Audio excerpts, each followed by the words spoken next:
It can help avoid cancer and other conditions. So we're discussing skin care and skin cancer prevention. Our guests, Christina Johnson and Nathan Meisel. Both are dermatology physician assistants for Memorial Health System. This is Memorial Health Radio with Memorial Health System Ohio. Thanks so much for joining us. I'm Joey Waller. Christina and Nathan, hi there, welcome. So first, Christina, for you, how important are regular skin checks for early detection of skin cancer or other conditions, which we'll discuss in a moment? And how often should those be done? If you do not have a previous history of skin cancer, once a year, you should be having annual skin checks to check for any abnormal lesions or moles. If you do have an existing history of skin cancer, a family history of skin cancer, you should have a skin check at least once a year, or sometimes more frequently, depending on the type of skin cancer that you had. So we know that people that are fair skinned, like yours truly, as I'm sure you can tell, are at higher risk. Anyone else that's more at risk to skin issues like cancer and other conditions?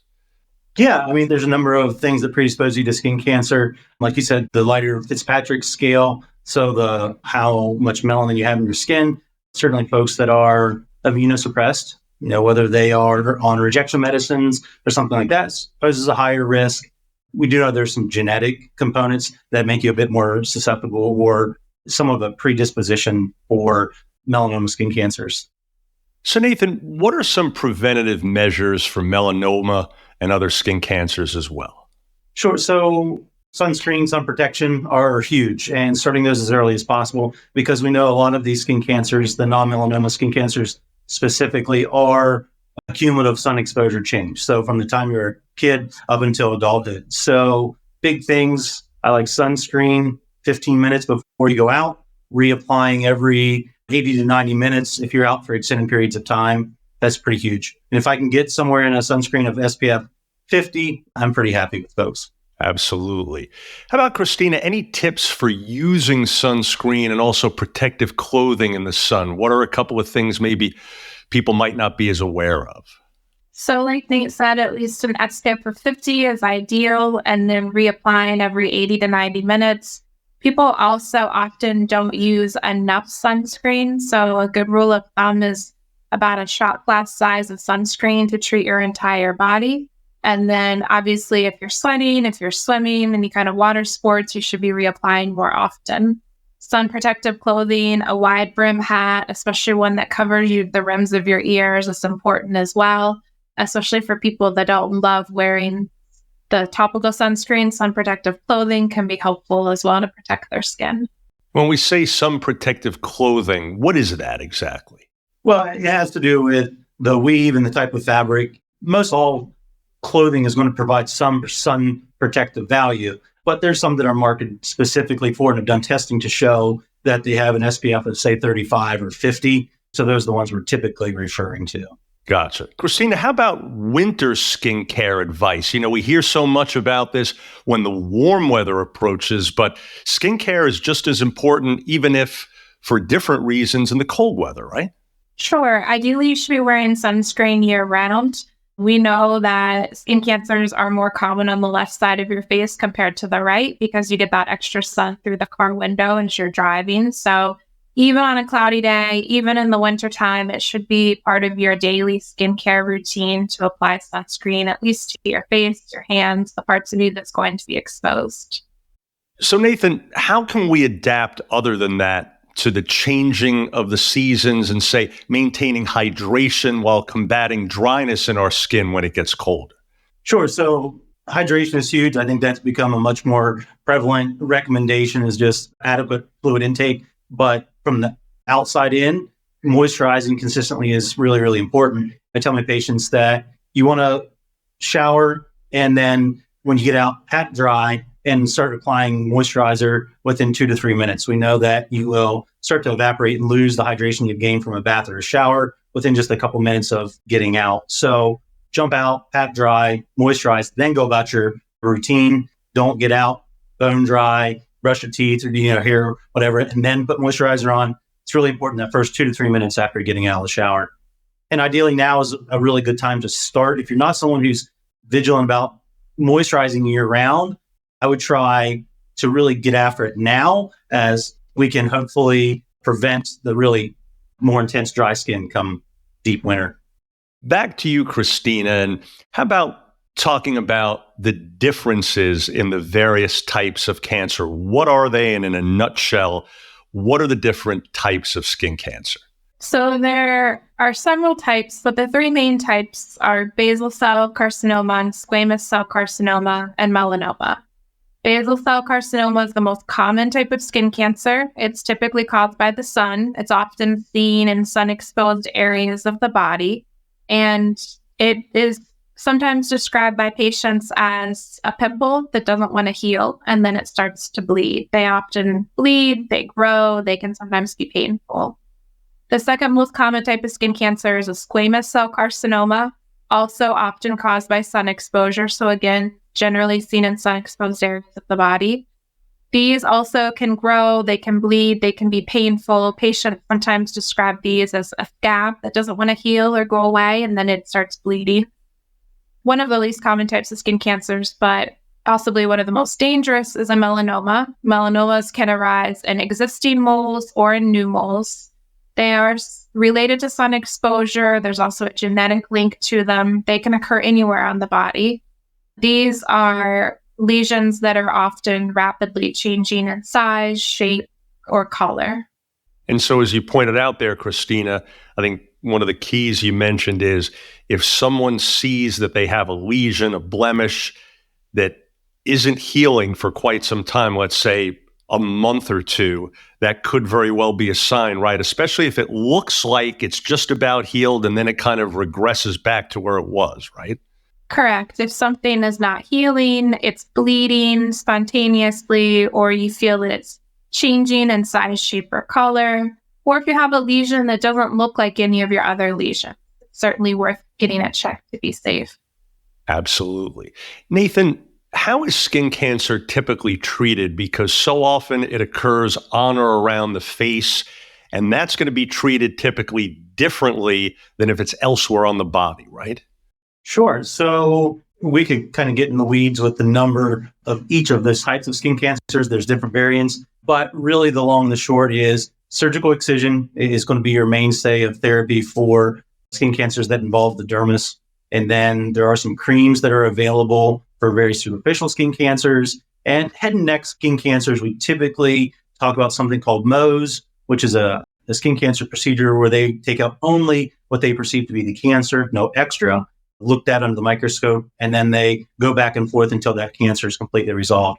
In theory, leaving you with the smallest hole and the best cosmetic closure. And like so many things in the medical world, am I right? If it's caught early, most skin cancers are very treatable and it's kind of nipped in the bud, right? Yeah, thankfully for most of the skin cancer that we deal with, that surgical excision is curative.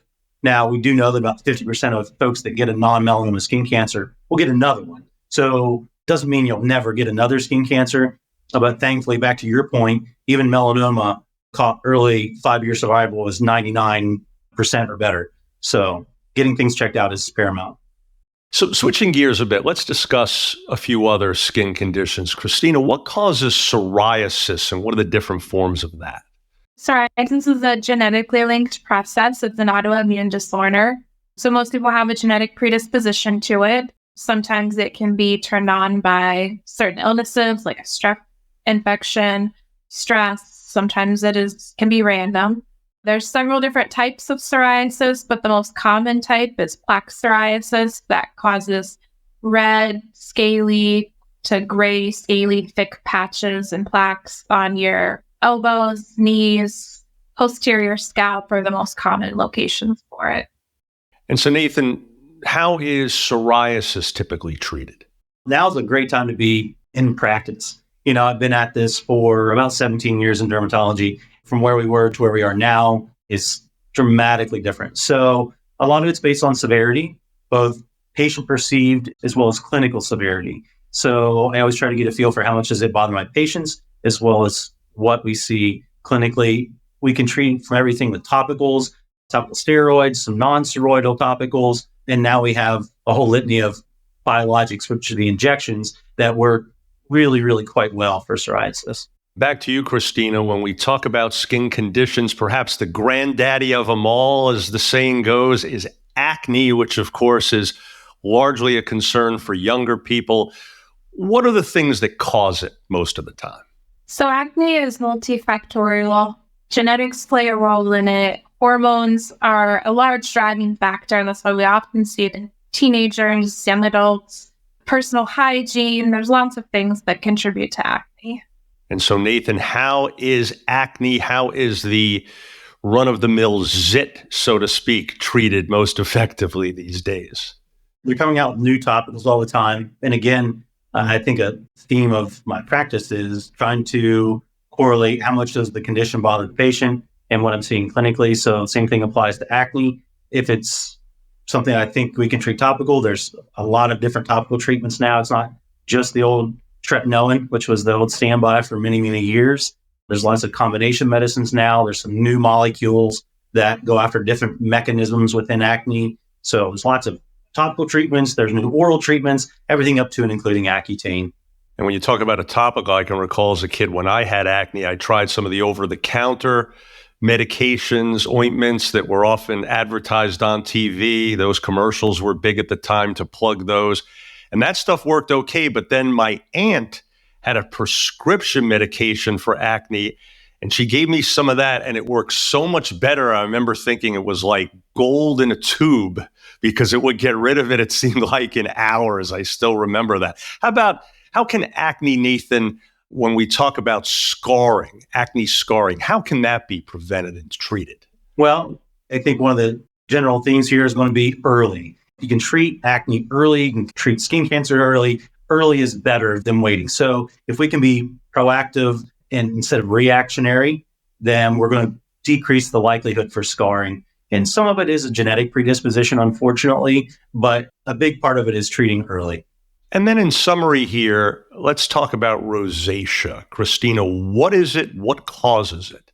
Again, rosacea is an inflammatory condition up in the skin. There's multiple different types. There's redness, there's acne-like bumps, there's ocular rosacea, which causes irritation of the eyes, scalp rosacea. Again, genetics, skin type, lifestyle, all of those things can contribute to rosacea. There are dietary factors. Some people can have rosacea flares secondary to temperature hot food, spicy hot food. Alcohol is a trigger for some people. Stress, also weather changes. There are a lot of different things that can contribute to rosacea. And then finally, Nathan, since you've become our treatment expert during this interview, how is that one handled? Again, so avoiding triggers is going to be really, really important. So if you can identify what causes your flares and avoid that, that's huge. But then there's still the old mainstays, metronidazole and Finacea. Those are medicines that have been around treating rosacea for a long time. We've seen the introduction of like ivermectin topically works pretty well. If we need to, oral antibiotics for their anti-inflammatory effects. So again, we have lots of different options, primarily based on the presentation, which type of those rosacea presentations you have. Well, folks, we trust you're now more familiar with skin care and skin cancer prevention. Christina, Nathan, valuable information indeed. And as we've discovered, year-round as well. Thanks so much again. Thank you. Thank you. And for more information and to connect with a provider, please visit mhsystem.org/dermatology. Please remember you can subscribe, rate, and review this podcast and all the other Memorial Health System podcasts as well. If you found this one helpful, please do share it on your social media. I'm Joey Waller. Thanks again for being part of Memorial Health Radio with Memorial Health System, Ohio.